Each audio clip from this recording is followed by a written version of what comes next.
Hello guys, मैं सृष्टि उपाध्याय आपका हमारे यूट्यूब चैनल बीएलएड कोर्स पे हार्दिक स्वागत है। गाइस, इस वीडियो में हम जर्मिनेशन ऑफ सीड्स बीजों का अंकुरण के एमसीक्यू टाइप क्वेश्चन देखेंगे। तो चलिए गाइस, वीडियो स्टार्ट करते हैं।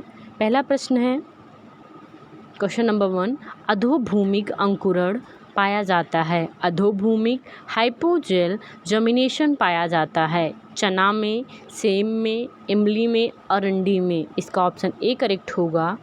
अधोभूमिक अंकुरण हाइपोजेल जर्मिनेशन पाया जाता है चना में। चना में अधोभूमिक अंकुरण पाया जाता है। आगे देखेंगे अगला प्रश्न क्वेश्चन नंबर 2 है, सेम के बीज में विद्यमान सफ़ेद धारी कहलाती है। सब जो सेम के बीज में विद्यमान सफ़ेद धारी होती है वो कहलाती है संधि रेखा। वो क्या कहलाती है? संधि रेखा। जो हम देखते हैं सेम का बीज मान लीजिए है ये, जो यहाँ एक सफ़ेद कलर की रेखा होती है वो क्या कहलाती है? संधि रेखा। अधोभूमिक अंकुरण हाइपोजेल जर्मिनेशन वाला भ्रूणपोषी इंडोस्पर्म, भ्रूणपोषी की इंग्लिश क्या होती है? इंडोस्पर्म बीज है। अधोभूमिक अंकुरण वाला इंडोस्पर्म बीज है। अधोभूमिक अंकुरण वाला भ्रूणपोषी बीज है मक्का। मक्का जो है वो अधोभूमिक अंकुरण वाला भ्रूणपोषी बीज है। इसका ऑप्शन ए करेक्ट हो जाएगा। आगे देखेंगे अगला प्रश्न।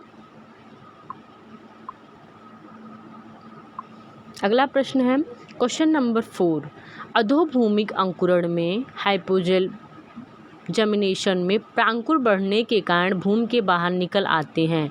प्रांकुर बढ़ने के कारण भूमि के बाहर निकल आते हैं। प्रांकुर की इंग्लिश क्या होती है? कैनुअला।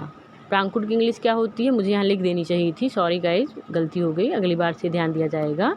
तो अधोभूमिक अंकुरण में कैनुअला बढ़ने के कारण बाहर निकल आते हैं बीज पत्राधार, बीज पत्रोपरिक, बीज पत्र, नन ऑफ दीज, इनमें से कोई नहीं। तो इसका ऑप्शन बी करेक्ट होगा, बीज पत्रोपरिक। अधोभूमिक अंकुरण में प्रांकुर बढ़ने के कारण भूमि के बाहर निकल आते हैं बीज पत्रोपरिक।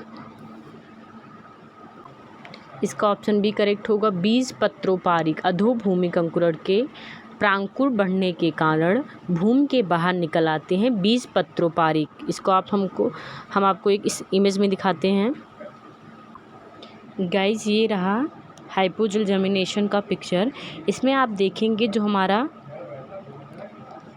सीड पेपर है वो अंदर रह जाता है और जो हमारा प्रांकुर या कैनुअला है वो बाहर आ गया है। तो इसी को हम हाइपोजेल जर्मिनेशन कहते हैं। अब आगे देखेंगे अगला प्रश्न। इसका ऑप्शन भी करेक्ट हो गया। आगे देखेंगे अगला प्रश्न क्वेश्चन नंबर 5 है, बीजों के अंकुरण के लिए आवश्यक है। जर्मिनेशन ऑफ सीड्स के लिए इम्पॉर्टेंट या नीड रहती है किन किन चीज़ों की? जल, ऑक्सीजन, भोजन, ये सभी। तो ऑप्शन डी करेक्ट हो जाएगा, ये सभी। क्योंकि जब एक सीड का जर्मिनेशन होता है उसके लिए हमें जल की भी आवश्यकता पड़ती है, ऑक्सीजन की भी आवश्यकता पड़ती है और भोजन की भी आवश्यकता पड़ती है। आगे देखेंगे अगला प्रश्न क्वेश्चन नंबर 6 है, बीजों के भाग हैं। बीजों के भाग हैं बीजावरण, भ्रूण, भ्रूणपोष, ये सभी। बीजावरण, भ्रूण, भ्रूणपोष, ये सभी। तो क्वेश्चन डी करेक्ट हो जाएगा, ये सभी बीज के भाग होते हैं। अब आप लोगों को हम पिक्चर दिखाते हैं, एक इमेज। ये आप देख लीजिए, हमारे ऑप्शन में एम्ब्रियो था, सीड कोट था और इपिकोटाइल। तो ये सभी, इसका ऑप्शन सही हो जाएगा। देखते हैं अगला प्रश्न। आगे है इस वीडियो का लास्ट प्रश्न, बीजों का अंकुरण कितने प्रकार का होता है? बीजों का अंकुरण कितने प्रकार का होता है? 2, 3, 1, नन ऑफ दीज, इनमें से कोई नहीं। तो ऑप्शन ए करेक्ट हो जाएगा। जर्मिनेशन ऑफ सीड होते हैं उसके टाइप्स 2 होते हैं।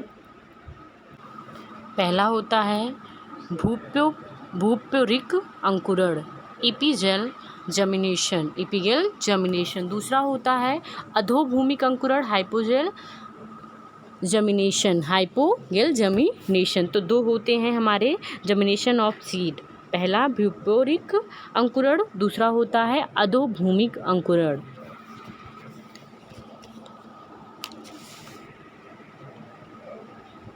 इसमें हम देखेंगे पहला एपीगेल जो जर्मिनेशन हमारा होता है, इसमें क्या होता है, इस प्रकार के जो बीज अंकुरण में होता है इसमें जो हमारे बीज पत्राधार होते हैं वो लंबाई से तेज़ी से बढ़ते हैं, जिससे बीज पत्र भूमि के ऊपर आ जाते हैं।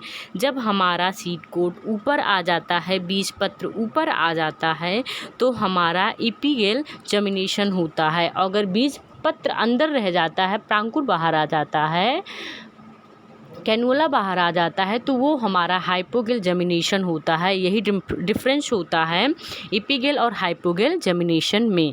अगर हमारा सीड कोट बाहर आ जाता है तो मतलब यह क्या हुआ, हमारा एपीगेल जर्मिनेशन हुआ।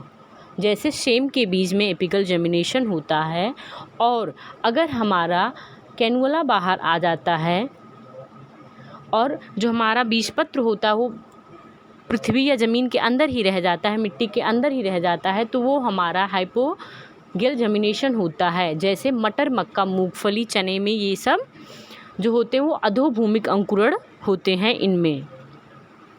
तो आई होप गाइज आपके जो कॉन्सेप्ट हुए होंगे वो क्लियर हुआ होगा, आपको जर्मिनेशन ऑफ सीड अच्छे से समझ में आया होगा और उसके क्वेश्चन के कॉन्सेप्ट क्लियर हुए होंगे। अगर वीडियो पसंद आई हो तो लाइक कीजिए, बाकी चैनल को सब्सक्राइब कर लीजिए ताकि ऐसे नए नए वीडियो के नोटिफिकेशन आप लोगों को आसानी से मिल सके। Thank you for watching. Thank you guys.